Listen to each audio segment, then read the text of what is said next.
You're listening to Sensitive Changemakers. This podcast is created for highly sensitive leaders and is designed to support you to embrace your strengths and gifts so you can feel more confident in your own mind and body and live a life with intention, purpose, and more importantly, joy.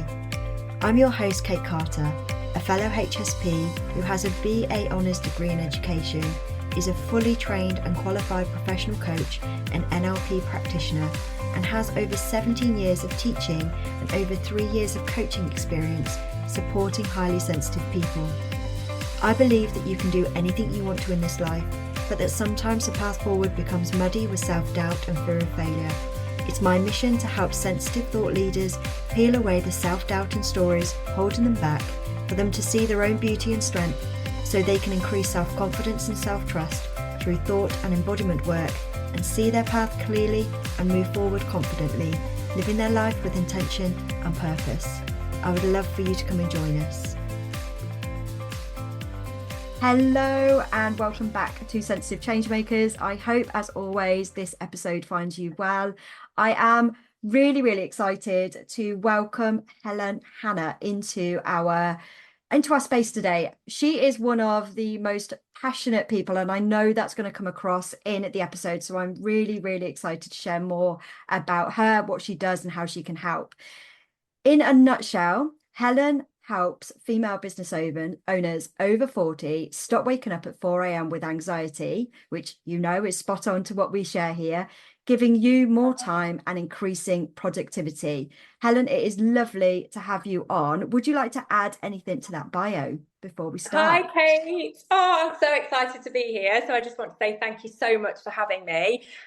Well, that's sort of in a nutshell, absolutely what I do. And then the way that I kind of expand on that when I'm communicating with people is to let you know that I also specialise in anxiety. That's a really big part of my personal story, and addiction, specifically alcohol, because that's a really big part of me and my history and the reason that I'm even sat here today. So that's a huge part of what I also do as well. Yeah, and I love that most of us who are service providers, especially in the kind of wellness industry, are here doing what we're doing because we've experienced something ourselves that has had such an impact on us that we can't help but share it. And I know that you feel very strongly about that as well. Would you love to or like to share a little bit about how you got to where you are, where you've come from, and why you're doing what you're doing right now? Yeah, I'd love to. So I can talk about this for a really long time. I'm very passionate about this. So I'll keep it as short and brief as I possibly can. But the kind of shortened version is that I was a self-diagnosed social drinker, would be the way that I would describe it, which basically meant I was a binge drinker. I spent many years drinking every day. I think there's a lot of us that can relate to that, from sort of becoming a late teenager into our 20s, partying alongside work. But then that did turn into a more awareness of the fact that it was probably becoming a little bit too excessive once the children came into the equation. Then it became a sense of deprivation. It was sort of depriving myself all week, being good Monday to Friday on a good week, and then binge drinking at weekends. And that relationship became very toxic as I became more mature. And I very quickly realised that it was a problem once I'd been in a situation where I was asked to not drink for, it was 2 weeks prior to a wellness retreat that I was going on. And I'd never, ever before that point been in a situation where I needed to stop drinking for a longer period of time. And I genuinely thought naively that was going to be really easy. I didn't question it at all. And it wasn't. It was very challenging. And that was the turning point. Subconsciously, but I didn't realise that at the time, because after that situation, after not drinking for 17 days in total, the first thing that I did when I got home from the retreat was open the fridge, pour a glass of wine, drink it, and then finish the bottle. I was celebrating. I'd achieved this massive thing that was just quite unbelievable, to be honest, at the time. But that didn't change the reality of the normality, if that makes sense. I then carried on drinking for probably it was nearly a year and a half before the mind connected the dots, if that makes sense, that I'd felt really quite amazing at the end of that 17 days. Nothing inspired me at the time to keep going because I was too heavily involved in the addiction, which I didn't even realize it was an addiction. So naive, so naive. And then it was the reality of finding myself in this very toxic relationship. I was getting severe memory loss. I was passing out early, in the evening, not able to make it through the evening, waking up at 4 a.m. with anxiety, that awful, horrendous guilt, remorse, shame, all those horrendous feelings that you get. And the relationship with my children was suffering. There were so many negatives that it became almost a necessity to do something about it. And I remembered feeling so amazing when I took a break that's what I did, and then started to take extended breaks and then go back to normal drinking excessively. And that journey continued for quite some time. That was a long, drawn-out process. And then at some point during that journey, the light bulb clicked. It just, something happened and made me very aware that I preferred myself and my life without the wine. But I still couldn't stop, even though I was kind of already on the journey and I was enjoying not drinking. The children were starting to make comments about how much they preferred me when I didn't drink. That really, talk about tug at the heartstrings. It was, there was some really big shifts and changes happening. I knew I wanted to stop, but I couldn't. So it was a very lonely, scary place to be, because there's that, I know there's a lot of people that I speak to, a lot of people that will be listening to this, that can relate to the fact that my whole life revolved around alcohol. Every single minute of every single day. I didn't realize that that's what was happening, but that's ultimately how I was living. If I wasn't drinking, I was thinking about drinking. I was planning when I could drink. I was running my life around when I could drink, what time I could drink, making plans so that I could drink, the whole shebang. It was all about drinking. So when you realize that you are in a toxic relationship with it, and there's that awareness for me that I needed help because what I was doing wasn't working. Taking that next step from admitting in your own mind that, okay, this is definitely a problem. This is something that I can't control. It's something that I have no way of solving on my own. Taking that next step to asking for help is just, I can feel the emotion as I'm talking about it because it was so intense. Lonely, scared, full of fear. What was my life going to be like? Who was I going to be if alcohol wasn't a big part of my life? Yeah. Can I just say that we're talking specifically about alcohol there, but I think you can put in so many different things into that, can't you? I know that it even works with anxiety. When I work with clients with anxiety, and I think it is a subconscious fear, is who the hell am I if I don't have anxiety? If I don't worry about stuff, who is that person? Yes. You could put food in there as well. Yeah. Chocolate. Yeah. Oh, 100%. Yeah. Any addiction, actually. When we talk about addiction, it's a scary word because of the meaning that we put behind it, isn't it? But actually, yes, we can be addicted to spending money. We can be addicted to going shopping. We can be addicted to exercise. Yeah. There is, and like, that awareness of knowing that you need to change, that you want to change as well. It's a want, It's not just a need. There was a point in there where it went from needing to change because I was waking up with memory loss. I was having to pretend that I could remember conversations with my young children. It's embarrassing, and it gets to a point where you recognize that you need to do something about it. But soon that changes into a want. You know, there's a real want to do something about it, to create this better life for yourself. And, you know, when it comes to a lot of addiction, it's about a healthier life, a happier life, a longer life. Yeah. And when it becomes a want, there's still, even though it is a want and it's a positive feeling, there's still a lot of fear and negative emotions attached to that. And it becomes very challenging, especially when your whole life revolves around it. You know, I've got friends, family members, even now, that still drink, and it doesn't affect me in the slightest anymore. But at the time, like, who was I going to be? Like, what was my life going to look like if all of a sudden I take this massive, great big chunk out of it? What am I going to do? That was the big question. Like, what am I going to do with my time? Yeah. And I'd love to dig into that before we do, because I know it's got a good ending, is when I was doing my training, and I think this is just helpful for anybody to hear. I know when I was doing my training, we did addiction. And obviously, when you're doing anything like that, you always look at yourself first, don't you? So kind of like personally look at it, what you can work on before you then start and helping others. And one of the questions was, what is your addiction? I remember going, I haven't got an addictive nature.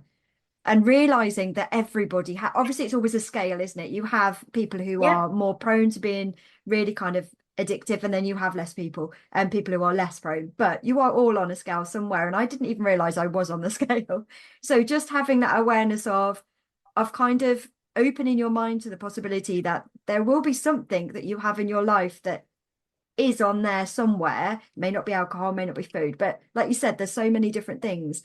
And realizing for me that there was, and just realizing that it wasn't the be all and end all, like it wasn't like I think sometimes you hit on it earlier about the word addiction can conjure quite serious and just really kind of negative connotations. And actually it doesn't have to be a life death situation, does it, for you to be able to work with it and do something with it and move forward? And I think that's almost like the important thing to think about, especially with alcohol, because we live in a society where it's just encouraged.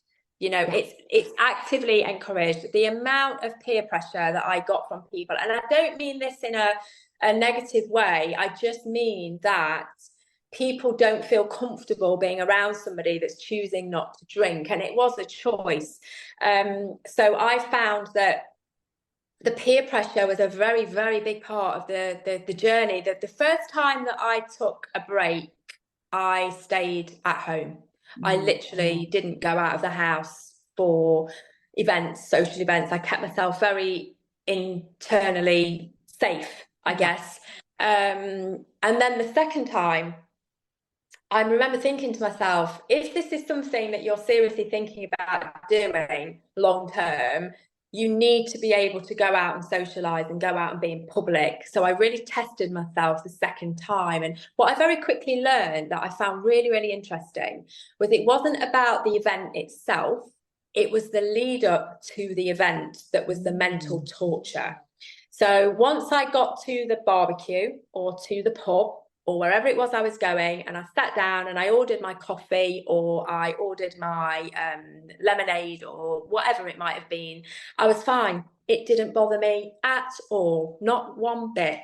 It was the lead up to the event, so the day of the event or the night before, that sort of overwhelming sense of, oh, I'm going to the barbecue tomorrow and I'm not drinking. Oh, that's just, oh my goodness, I'm not going to enjoy myself. And why can't I drink? Everybody else goes out and enjoys themselves having a drink. Why can't I do that? And this kind of, I always describe it as mental torture, because it literally is torture. You put yourself through so many different emotions. But it was the realization that the actual event itself was so much more fun, which totally took me by surprise, because I always associated the fun with the alcohol, even though I was never a good drinker, by the way. I'll just put that in there as a little caveat. I was a terrible drinker, never really got happy drunk, never really enjoyed being drunk. So why on earth it continued for as long as it did is anyone's guess. But, you know, it was really interesting to me that the actual event was all about who I was spending my time with, where I was. and the socializing aspect, not the actual alcohol, which came as a huge surprise. Massive. Just amazing, isn't it, that you can have so much. I mean, I love the brain. I think the brain is an amazing kind of part of us, and how much it just kind of lies to us all the time. Yes, yes. And that's a really good way of looking at it, actually, because it definitely does lie to you. You know, it's, I mean, you know, I'm sure at some point we might touch on this a little bit more, but part of the work that I do is with the subconscious mind. I'm a hypnotherapist, and since I've discovered more about that and how it works, it's made a lot more sense to me what I went through. If that makes sense to you, you know, Yeah. it's become a lot clearer as to why it was happening the way it was happening, because of the way the mind works, which I know you can completely relate to. But it's just fascinating, because we think that we make choices and we make decisions, but the reality is that we get motivated, or a lot of the time it's predicted by our feelings and our emotions and our memories, which are all stored in the subconscious mind. So as much as we think we're making these decisions, actually it's the subconscious mind that's making us feel a certain way, that will create us to behave in a certain way. It's just truly fascinating. The more you learn about it, I think, the more it becomes interesting as to how we work with our mind. Yeah, I just find it fascinating, especially with somebody from me, and I know we're going to talk about this a bit, but with anxiety and things, having hated my brain for so long. So I was like, why can't you just stop? Why can't I stop thinking these thoughts, or, you know, whatever was going on at the time, to actually now just being absolutely fascinated and really curious about it. That was part of my healing, from going from kind of judgment and blame to, oh, isn't it amazing? This is how our brains are created. This was what our brains were kind of just, that's the way they work. Isn't that interesting? Rather than Yeah. just sort of beating myself up. I'm really interested to know, and I'm sure the audiences will be as well, how you actually found your way through. And it sounds like you did so much work on your own, which so brave, so courageous. How did you find your way through, and how did you become a hypnotherapist? Like, where was that journey? So basically what happened to me was I went on this journey of giving up for 30 days, drinking, going back to normal again, giving up for 30 days, going back to normal. And it was just this bobbing in and out of, you know, sobriety, I guess you'd call it. And then the light bulb moment happened, and there was a moment where I was just like, this is what I want for the future. This is, I prefer my life. I prefer myself. I don't want to drink. But because I was very scared and very lost, and at the time, you've got to remember, we're probably going back about 7 years now, which there's been a big change and a big shift around the sober community and the sober curious sort of, you know, and at this particular time, it wasn't really spoken about. And it was very much, I was in the grey area of drinking. You know, I wasn't an alcoholic. I wasn't physically dependent on alcohol. Although I was thinking about it all the time and it was a huge part of my life, I could function without it. Yeah. So for me at that particular time, I didn't want to go to AA. It didn't feel right. I wasn't an alcoholic, and that wasn't the direction that I felt comfortable with. I didn't want to go to the doctor because I didn't want that to be on my file, which was how I was feeling at the time. So thanks to the, you know, wonderful world of Google, I did the whole Googling thing, and I discovered coaching, which at the time, again, I had never heard of coaching. I know that's changed a lot in the last 7 or 8 years, but at the time when I was Googling, coaching was something that just wasn't a thing.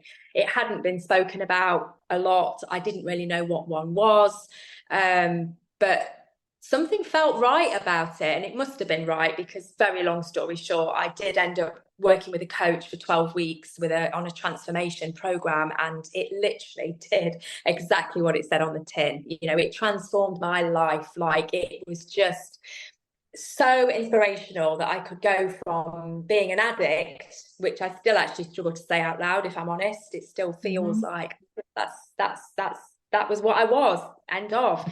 To being able to choose not to drink. And that for me was the magic. You know, I don't deprive myself. I do not wish I could drink. Quite the opposite. I have no desire to drink. I don't find it attractive in any way. It doesn't smell nice. I don't have any desire. That's the best word I can choose for this part of the conversation. So there's no deprivation. So it's just a way of life. It became a way of life. And so that sort of led me to think, oh, this is like amazing. Like, wow, how can that happen in 12 weeks? So I was so motivated and inspired by that I decided that that's what I wanted to do. I wanted to become a coach so that I could help other people.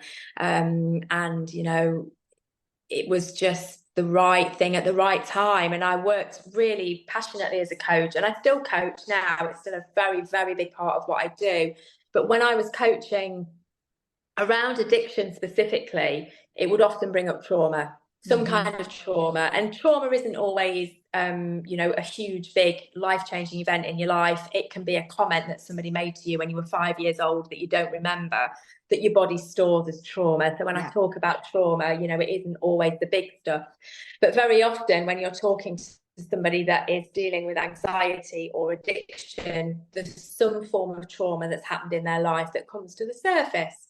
And because I wasn't qualified to help with trauma, I then realized that I needed to find a way to be able to do that, because I was referring people to other therapists. And I was like, no, this is, you know, I'm uncovering this trauma. I want to guide these people through this journey. So that's when the hypnotherapy came in. Never really, honestly, truthfully, very skeptical about hypnotherapy. It was a friend of mine that had done her training, and she was about to become a teacher of hypnotherapy. My dad had just passed on. I was in a very, very, very dark place with grief. And it felt again like the right thing at the right time. And I, you know, did go and do my hypnotherapy training. And what was really, really fabulous about that was I went into it from a client-driven perspective. Like, I wanted to be a hypnotherapist to help my clients. That was why I did the training. What I got from it was something very, very different. Yes, I am now qualified and treat clients with hypnotherapy through trauma with lots of different protocols, but it changed me as a person. It really did. I was very scared of being visible. Doing this kind of thing that we're doing right now would have filled me with absolute fear. I would have been an absolute mess all day today. I was scared of doing lives on Facebook, doing videos. I would have been terrified of speaking at my dad's funeral. I would have been just being yoga. I teach yoga. And that has come from absolutely nowhere because of this fear that I had of being in public. I would have avoided that at all costs. But the hypnotherapy training, because we do a lot of practice on each other, it gave me the shifts and changes that I needed to be me. You know, I think for me, that's the thing, you know, and I sometimes don't realize that that's the transformation. I've become the person that I was supposed to be. But I wasn't being that person because I was scared of being visible. I was fearful of being seen. And I was too wrapped up in alcohol. My day revolved around wine. I wasn't going to find time to, you know, come on somebody's podcast and be interviewed. I wasn't going to go and do a yoga class on a Friday night. I was having a drink. And that was my habit. That's what I did. I think that is so, first of all, such a beautiful, beautiful story, but also just highlights such an important fact. I think that so many people, especially probably the people that come to see you, definitely the people that come to see me, don't even understand at the beginning, or don't see the fact that what we're working with is getting to them to the person that they always were. Yeah.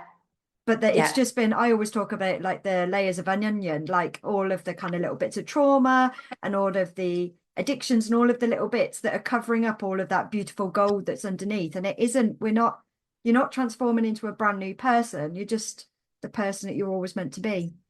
Yeah. And it's weird, isn't it, how we don't realize that, if that makes sense. Like, I totally thought that I was who I was meant to be. When I think about the two lives that I've had, I mean, I've probably had more than that, but there's two very significant lives. There's, you know, the drinking Helen and the sober or choosing not to drink Helen.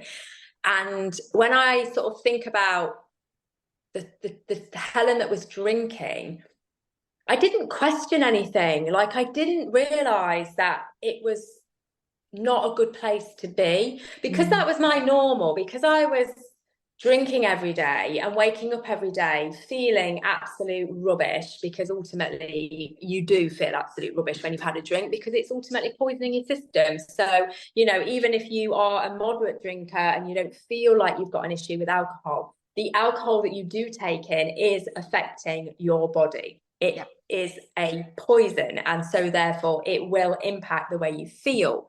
I genuinely thought that was normal to feel like that. It was normal to wake up feeling a bit groggy, a little bit out of focus, not able to concentrate. That didn't occur to me in any way, shape, or form that I was doing that to myself. And it was the alcohol that was the big part of that. So it took me on a whole journey that I wasn't even aware of. I've always been really into food and nutrition and health and wellness. That's one of the reasons that I went into health and wellness coaching, was because that was a big part of me and who I am. And I just was completely, I want to say naive, but I think I knew that alcohol wasn't good for me. But I didn't really take it into consideration when I thought about food and dieting and nutrition. And, you know, I've always been pretty active. I like to go to the gym and do classes and all those sorts of things. And yet I drank like a ridiculous amount of alcohol and never really allowed myself to acknowledge that that wasn't good. It was just something that I'd always done since I was a, you know, teenager. Everybody else was doing it, so there couldn't be anything wrong with it, could there? Because, you know, my mum and dad were drinking, my brother, my, you know, family, friends, everybody was doing it. So it didn't even occur to me that I should be considering that it was a problem. And once that was removed, it really then was an interesting observation around food and the way it affect my body, and the journey that I've been on with that since. And then it sort of gives you that feeling of being the person that you're meant to be, which was this, you know, very aware, health and wellness focused person that I always thought I was. But it's a different angle without the alcohol. Everything's a different angle without the alcohol. It's just, it numbs everything. And that's something else that I didn't even appreciate or understand when I was drinking. Yeah. And isn't it amazing? It's one of those things that I always think about as well. The difference between knowing something and doing something. Like you can have all the information, all the knowledge, but if that doesn't become a behavior or an action, then it's just knowledge. Yeah. Because we're all intelligent human beings. We all know what we should be doing. We just don't necessarily do it. You know, like yourself, I work with, you know, clients that are wanting to make significant changes in their lives, you know, no matter what angle they're coming at it from, whether it's alcohol, food, and, you know, exercise, or whatever the angle is. And we all have an innate knowing of what we should be doing in order to get the results that we want, but actually doing those things, putting them into place and carrying them through, because that's the other one. You know, I don't know about you, but I've been very capable of making lists or plans, or, you know, this is what I'm going to do, this is how I'm going to do it, and the intentions are amazing, but ultimately carrying that through and putting it into practice on your own is a big ask, especially because we are so busy. You know, as a generation right now, we've got so much to do. Like, there's a lot of responsibility, and that's not a complaint or a criticism. It's just an observation. You know, women especially, we are expected to do a lot, and it becomes challenging, and we're always at the bottom of the list. You know, I have this conversation so much.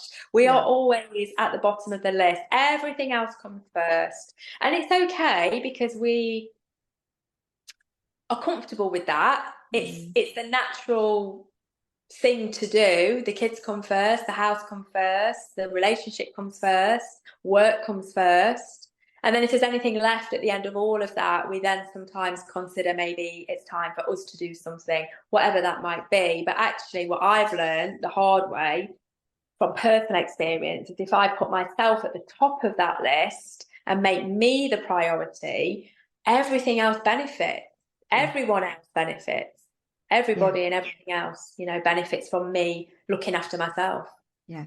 It's it feels like it's such a strange thing to say and so going against the grain, but it actually works so much better in practice than you realize, doesn't it? It really does. Yeah, it's amazing. I think we are more open now as a society to talk about mental health, to talk about self-care, but it's still a challenge for people to actually, again, going back to that accountability and having an innate knowing that we need to look after ourselves. It doesn't make it easy to actually follow through and do those things. Yeah. So that's a great segue into how do you help your clients with all these things that they bring to you? What I know you were talking about coaching and hypnotherapy. Do you do a mix or do you have specific sessions?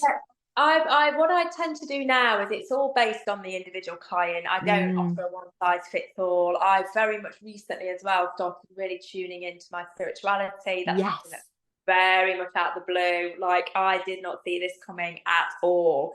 But again, it's becoming that person that I was supposed to be. And now obviously it's all opening up and becoming clear. And so I'm very much tuning into energy and tuning into the client and what their needs are. So it's very sort of unique and designed specifically for each individual. And it changes as well. That's what I'm noticing at the moment, because I can tune into somebody on that day. If they need something on that day, then that's what I tune into. And that's becoming really powerful, so powerful. But it's all coaching based. Coaching is the core, definitely the core, because for me, I'm learning that finding out where somebody's at, where they want to be, what's in the way, the energy around that, how they're feeling about that, helping them to tune into the emotion, which we've already established. As human beings, we're not great at tuning into our emotions. We try and hide from them. We run away from them. We bury them, all those things. And what I love about the coaching is it brings that up to the surface. And then we can start to dig deeper around that. And then usually it's hypnotherapy mixed with yoga. Love the yoga because the yoga is about tuning the mind and the body in together.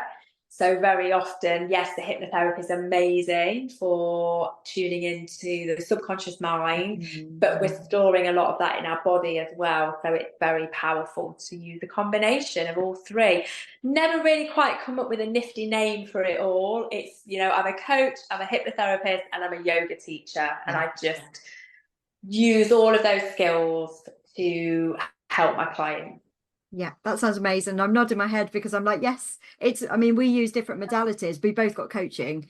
But it's just so intriguing to hear somebody saying very similar things. Because I think you're absolutely spot on. I think, hypnotherapy, I use NLP, that enables you to kind of get to the root. It enables you to do work with the subconscious. It enables you to do that deep work.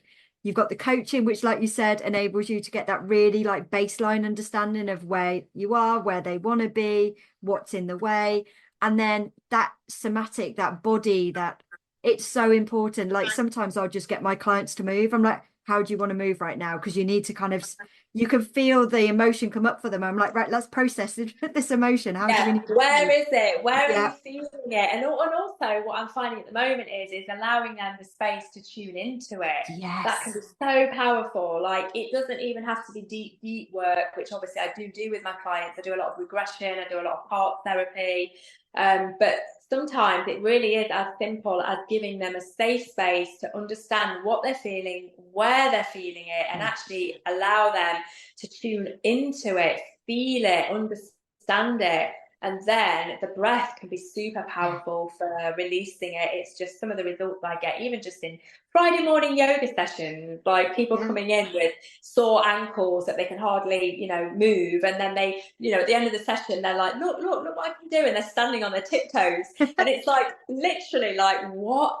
How? And I can be equally as blown away by the results that you get from the work that we do, because it's all about the energy, isn't it? And it's all about tuning in. And we often don't always necessarily have a complete awareness about how the shifts and changes have happened, but because we're energetically tuned in, they just happen, and it's just so magical. It's super, super magical. I love it so much. Yeah, I always say to clients, when you're working with the subconscious, yes, you might want to know the why, you might want to get to the nitty and gritty and bring some of that to the surface. But if you're working with emotions in the body, the beautiful thing about that is sometimes you don't need to understand it. You don't need to know the why.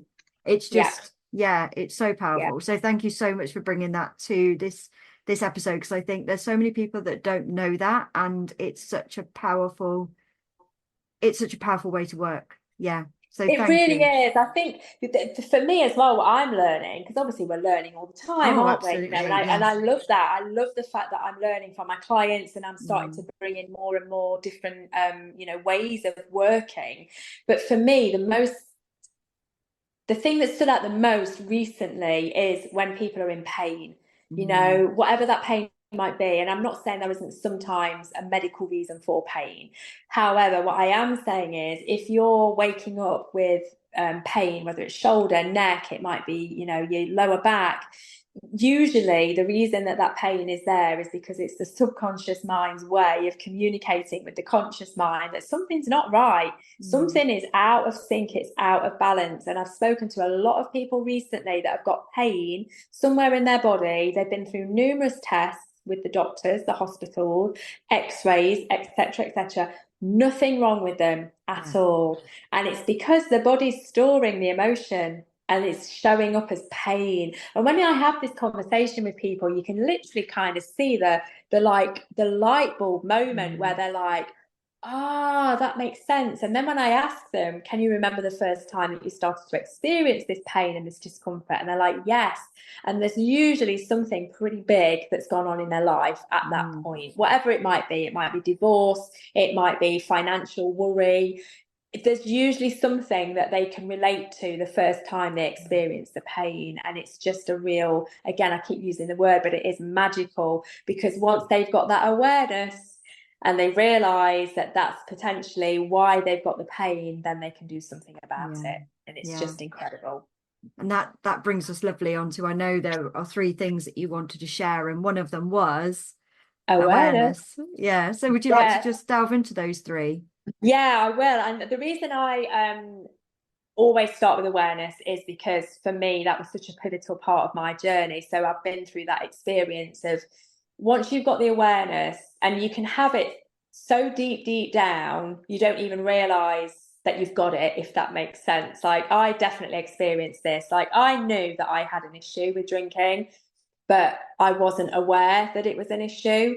So that was the first step on the journey. So if there's anybody listening to this, or somebody that might be going through this kind of situation with whatever it is that they're dealing with, it's about bringing that awareness up to the surface. That is absolute key, because once you've got the awareness, you've got the power.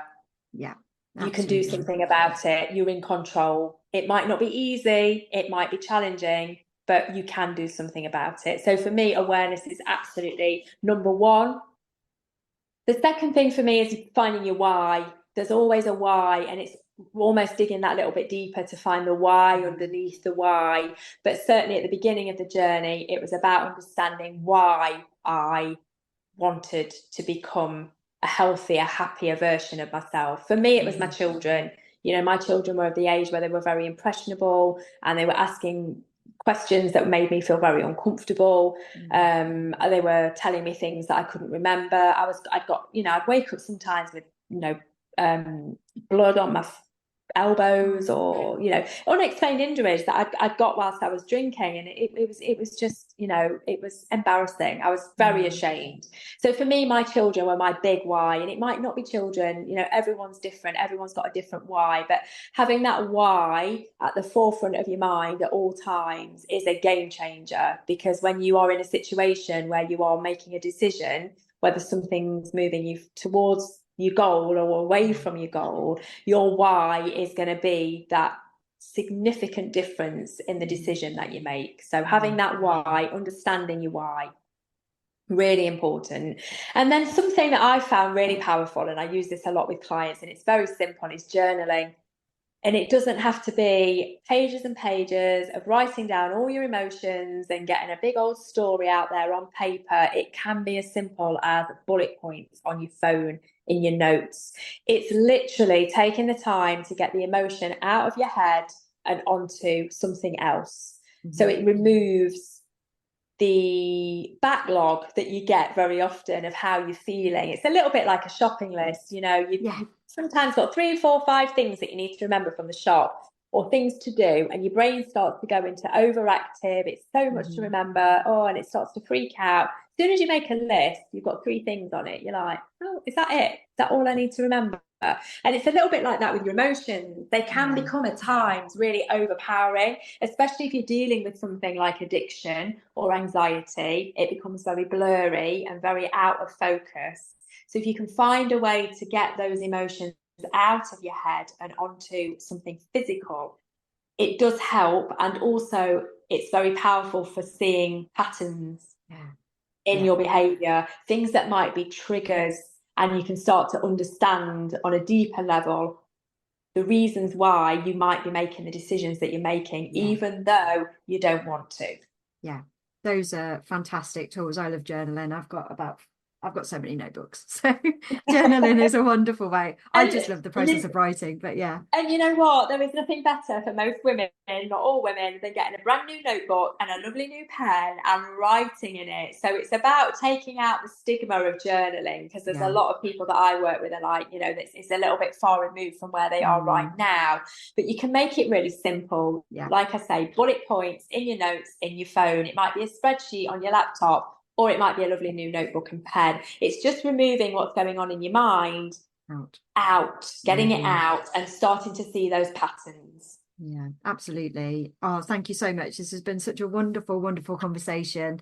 Helen, how can people find you? Because I know there's going to be people that want to find out more about you. So where can they find you? The very easiest way to find me is to go on Facebook. I'm on LinkedIn as well, and I think my Facebook links to my Instagram, so you will find me in those places, but predominantly I am on Facebook. And I've got 2 first names, so it makes it super, super easy. First name's Helen, second name's Hannah, as in the girl's name, so you can find me very easily. And I believe you're going to put links in this interview so people can find me. But yeah, I am on social media, and I'm always open to, you know, having a chat. I'm very relaxed with my approach. It's very much about the client. So, you know, if people just want to have a little chat, bit of time just to process how they're feeling with no commitment, no expectation, that's a really big part of what I do. Because for me in that position, that was really important, just to feel like you've got a safe space to just talk. I absolutely love that. I think it's so important, and getting the chemistry right between the person as the client and the person who is going to be the support, whether that be a coach, therapist, whoever, but getting that chemistry right is so important as well. So I love that you do that. So important. It's all about the rapport. And you know, I'm sure you can relate to this, Kate. You know, I'm not going to be the right person for everybody, and not everybody is going to be the right client for me. But I'll always refer to somebody else. You know, I'd never leave somebody just in the, you know, abyss of not knowing where to go and what to do. It's, you know, it's really important to, you know that you're a right fit to work together to get the best results. Absolutely. Thank you so much for this conversation, guys. If you are listening, please go and check Helen out. Go and give her some love. Go and show her. Go and have some conversations with her.